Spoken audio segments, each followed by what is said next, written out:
What is going on, y'all? Welcome to Caramel Shores. I'm gonna play this little beat I have right here that I made. Listen to this part right here where you see the automation happening.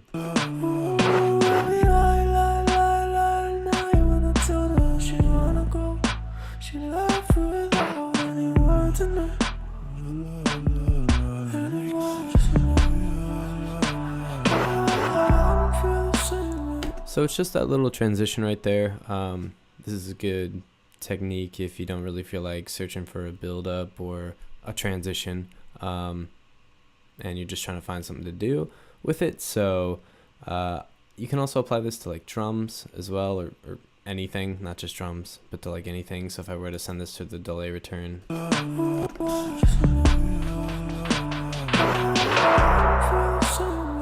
and obviously I have everything turned up just for tutorial purposes so you can hear it.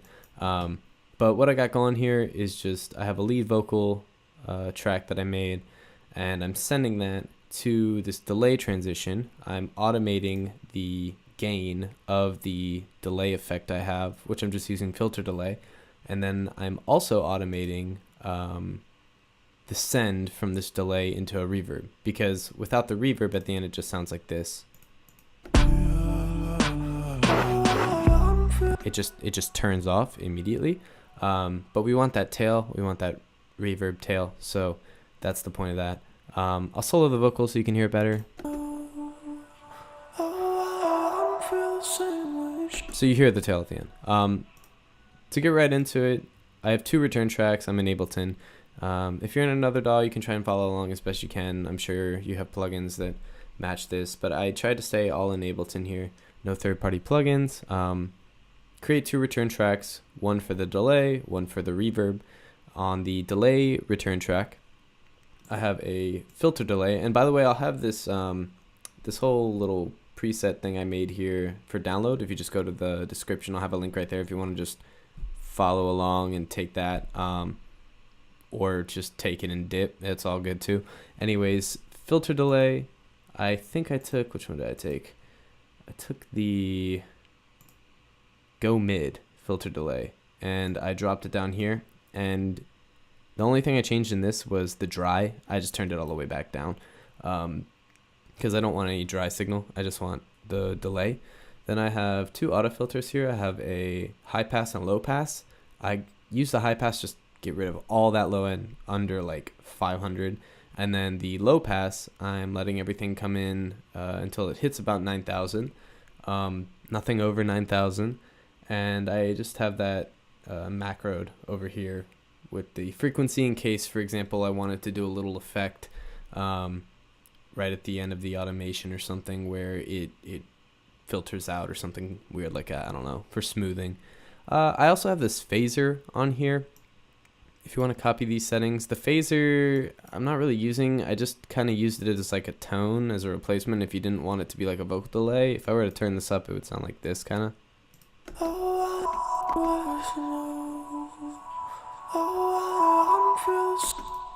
So it's a pretty resonant sound right there. That's just if you didn't, again, want the vocals in there. Kind of creates its own little tone.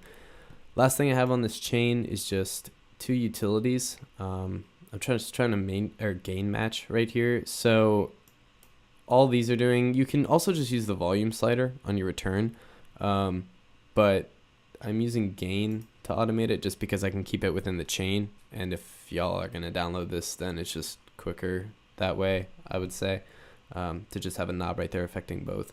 But yeah, and then last thing I did on this was I just drew, or second to last thing I did on this was I just drew in a little automation pane right there, and that's my curve. It's probably gonna differ, but you get the idea.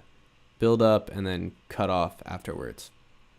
And yeah, don't forget to send the vocal track or track, whatever you're using, to send to the delay. Yeah, anyways, so yeah, send that to the delay. Then what we're going to do is we're going to enable send down here. So maybe this is actually B, not E, but for me, the reverb is on E. So I'm going to just right click this little send in the return track, and this would say enable send if I didn't already have it enabled. So I'm going to click I would click like enable send right there, and this will enable. What we're gonna do then is draw another automation pan. So if you want to see both ones I got here. So this one right here is gonna be my send to the reverb. So I'm sending this delay return to this reverb track right here. And that's just a straight build up and letting it tail off. You may not want it to tail off, but it won't matter at all here because you're just sending it to the reverb. The reverb's gonna tail. If you don't want the reverb to tail, you have to actually go into the reverb track and fuck with the gain. But anyways, on the reverb track, reverb return, I have a long tail reverb from just this, where is it? It's under the hall folder in reverb, just long tail, drag that down. I messed with the decay time just a tiny bit. I have it at 4.85. Again, if you download, I'll have this one, you can download too, so you can just mess around with whatever I got.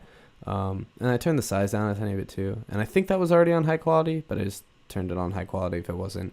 Same deal over here, 2 auto filters, low pass and a high pass. I kind of tailed off the high end a bit more for the low pass filter. I have it about 1800 right here, just because I want like that distance in the background effect from it. Or maybe it just sounded better, I don't know. And then I have the gain turned up to like 17 just so I can hear it, so you can hear it for this tutorial's purpose. But yeah, that's all there really is to it. I don't think I left anything out. If you have any questions, you can just hit me up in the comments or email me or whatever.